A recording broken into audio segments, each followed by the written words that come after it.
তোমাদের সবাইকে সানা smile education সেন্টারে স্বাগত জানিয়ে আজকের ক্লাসটি শুরু করছি।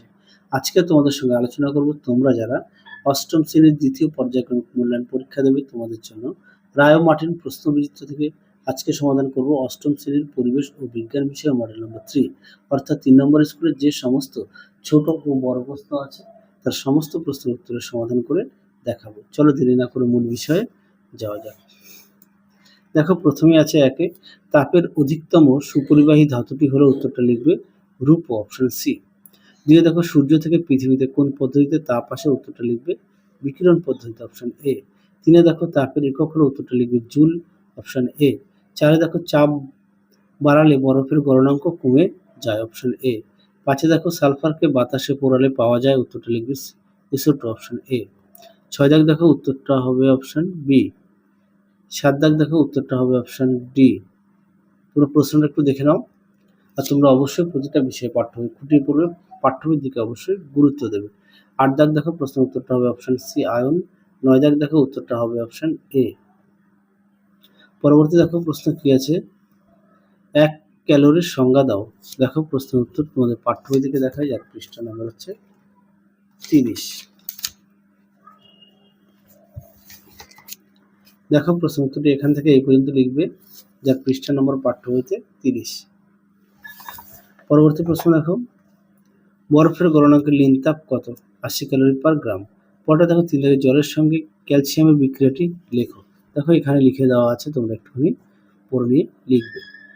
পরটা দেখো ৫-এ অ্যানোডে কি প্রকার বিক্রিয়া ঘটে উত্তরটা লিখবে জারণ। আচ্ছা এখানে একটা প্রশ্ন আছে, বলতে ভুলে গেছি। ৪-এ ইলেকট্রন কণার চার্জ কি প্রকারের হয় উত্তরটা লিখবে নেগেটিভ। ৫-এর তো বললাম উত্তরটা হবে জারণ। ৬টা হবে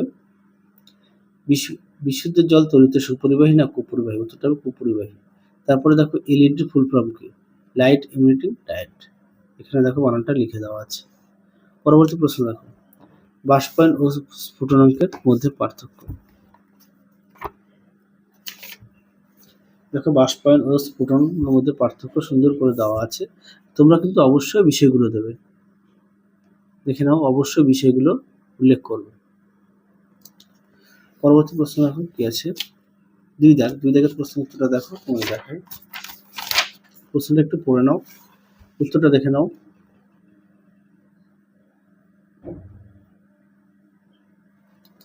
পরবর্তী প্রশ্ন দেখো ৪ দাগের, যার প্রশ্নমান ৩। একে আছে তাপগ্রাহী ও তাপমুচি পরিবর্তন কাকে বলে? দেখো এই প্রশ্ন উত্তরটি তোমাদের পাঠ্যবইতে দেখাবো, যার পৃষ্ঠা নম্বর হচ্ছে 91। দেখো প্রথমে আছে তাপমুচি পরিবর্তন, এখান থেকে এই পর্যন্ত লিখবে, দেখে নাও। পরবর্তী দেখাবো তাপগ্রাহী পরিবর্তন, এখান থেকে এই পর্যন্ত লিখবে, যার পৃষ্ঠা নাম্বারটা দেখে নাও ৯১। দুটো প্রশ্নের পেজে ৯১। দিয়ে দেখো ধাতব পরিবাহী এবং তড়িৎ বিশ্লেষক পদার্থের মধ্যে পার্থক্যগুলি লেখো। উত্তরটা দেখো প্রশ্নের উত্তরটি সুন্দর করে দেওয়া আছে, তোমরা অবশ্যই বিষয়গুলো উল্লেখ করবে, অবশ্যই বিষয়গুলো উল্লেখ করবে, দেখে নাও।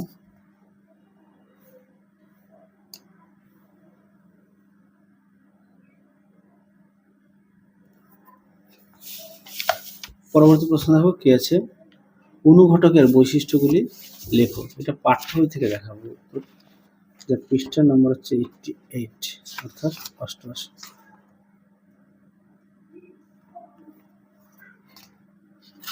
দেখো প্রশ্ন উত্তর এখানে সুন্দর করে দেওয়া আছে, অনুঘটকের বৈশিষ্ট্য, তোমরা এগুলো লিখবে, দেখে নাও পৃষ্ঠা নম্বর 88 অনুঘটকের বৈশিষ্ট্য। পরবর্তী দেখো ৪ দাগের কি বলেছে, তড়িৎ বিশ্লেষণের ৩টি গুরুত্বপূর্ণ ব্যবহার উল্লেখ করো। দেখো উত্তর, দেখো প্রশ্ন উত্তরটি তোমরা এখান থেকে ৩টি লিখবে, দেখে নাও। যেহেতু পাঠ্য বই প্রত্যেকের কাছে আছে, পৃষ্ঠা নম্বর দেখো ১০৬। পরবর্তী দেখো বিভব পার্থক্য কিভাবে বজ্র বিদ্যুৎ সৃষ্টি করে সংক্ষেপে লেখো। দেখো উত্তর,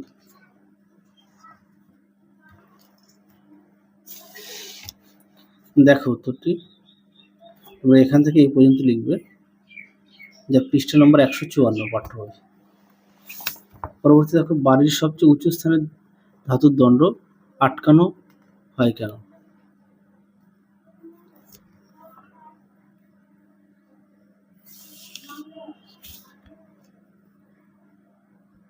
দেখো প্রশ্ন উত্তর সুন্দর করে দেওয়া আছে, তোমরা অবশ্যই পড়ে নিয়ে লিখবে। এখান থেকে এই পর্যন্ত লিখবে, পৃষ্ঠা নম্বর 155। পরবর্তী দেখো, এবার আমরা সমাধান করব লাইফ সায়েন্সের। একে দেখো, মানবদেহে যে ব্যাকটেরিয়া প্লেগ রোগ সৃষ্টি করে, সৃষ্টির জন্য দায়ী হলে উত্তরটা লিখবে। দেখো অপশন সি। দুইয়ে দেখো প্রশ্নের উত্তরটা হবে অপশন ডি। তিনে দেখো উত্তরটা হবে অপশন এ, পাটা।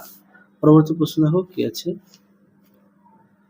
এক দাগের প্রশ্ন দেখো, কোভিড-19 কি মহামারী ছিল? তোমার বক্তব্য কারণ সহ বুঝিয়ে লেখো। দেখো প্রশ্ন উত্তরটি আমরা পাঠ্য বই থেকে দেখাই। দেখো উত্তরটি তোমরা ঠিক এখান থেকে এই পর্যন্ত লিখবে। পৃষ্ঠা নম্বরটা দেখো 159 পাঠ্য বই। পরবর্তী দেখো কি আছে। কোন ভারতীয় বিজ্ঞানী কালাজ্বরের ওষুধ আবিষ্কার করেছিলেন? উত্তরটি উপেন্দ্রনাথ ব্রহ্মচারী। পরবর্তী প্রশ্ন দেখো, দুই দাগের প্রশ্নটা দেখো, তোমাদের উত্তরটা দেখে।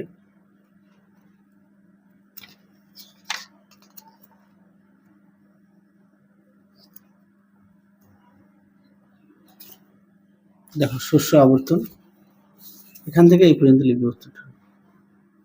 দেখে নাও পৃষ্ঠা নম্বর হচ্ছে 200 পাঠ্য বই। পরবর্তী দেখো কি আছে। তিন দাগের প্রশ্নটা দেখো, তোমাদের উত্তরটা দেখায়। দেখো উত্তর, তোমরা এই পয়েন্টগুলো লিখবে, এখান থেকে লিখবে। তাহলে চলো আজকের মতো এখানেই সমাপ্ত করছি। আবার দেখা হবে পরবর্তী ভিডিওতে। তোমরা সবাই সুস্থ থেকো, ভালো থেকো। আজকের মতো টাটা।